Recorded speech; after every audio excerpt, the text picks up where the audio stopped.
ఈరోజు commissioner ESD గారి ఆధ్వర్యంలో ఆధార్ పేమెంట్ విషయమై జరిగిన చర్చలలో భాగంగా ఈరోజు జరిగిన విషయాలు మీతో పాలు పంచుకోవాలని చెప్పదలుచుకున్నాను. ఏదైతే మనం సెక్యూరిటీ డిపాజిట్ విషయంలో డబ్బులు పేమెంట్ విషయంలో ఇబ్బంది పడుతున్నారో వారి కొరకు కమిషనర్ గారు కొందరు బ్యాంకర్స్తో మాట్లాడడం జరిగింది.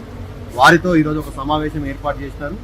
వారు మనకు కొన్ని డీటెయిల్స్ ఇవ్వడం జరిగింది. దానికి సంబంధించి క్యూఆర్ కోడ్ మీకు గ్రూప్లో పోస్ట్ చేస్తాను. ఎవరైతే లోన్స్ ఇంట్రెస్ట్ ఉన్నారో వాళ్ళు ఆ క్యూఆర్ కోడ్ ద్వారా స్కాన్ చేసి లోన్స్ అప్లై చేసుకోగలరు. మరి అదే విషయమై చర్చల అనంతరం కమిషనర్ గారి కార్యాలయానికి వెళ్ళి కమిషనర్ గారితో కొన్ని విషయాల మీద మాట్లాడడం జరిగింది. ఆధార్ ఏదైతే 6 నెలల నుంచి యాక్టివేషన్స్ పెండింగ్ ఉన్నాయో అన్ని ఫైల్స్ కమిషనర్ గారు సేకరించి కమిషనర్ గారికి ఇవ్వవలసిందిగా, ఈ ఫైల్స్ అన్నింటినీ మరో 2 రోజులలో డీడీజీ మేడం తోటి ఆధార్కి సంబంధించిన డీడీజీ మేడం తోటి కలిసి యాక్టివేషన్ల ప్రాసెస్ తొందరగా పూర్తయ్యే విధంగా చేస్తామని చెప్పడం జరిగింది.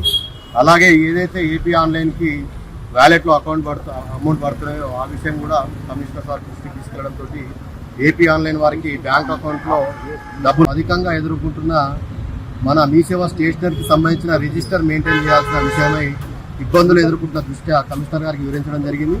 కమిషనర్ గారు అదే విషయాన్ని మనం ఏదైతే ఫిజికల్గా బుక్లో ఎంట్రీ చేస్తామో ఆల్రెడీ మనం మీ సేవలో ఎంట్రీ చేసినప్పుడు ఆన్లైన్లో డీటెయిల్స్ ఉంటాయి కాబట్టి దాన్నే ట్రాన్సాక్షన్ రూపంలో వచ్చే విధంగా చేస్తామని చెప్పడం జరిగింది. ఏఎంసీ విషయం కూడా ఏపీ ఆన్లైన్కి చెప్తామని చెప్పడం జరిగింది. అలాగే మీ సేవా మిత్రులకు మరియు తెలంగాణలో ఉన్న ప్రజలందరికీ మరొక శుభవార్త.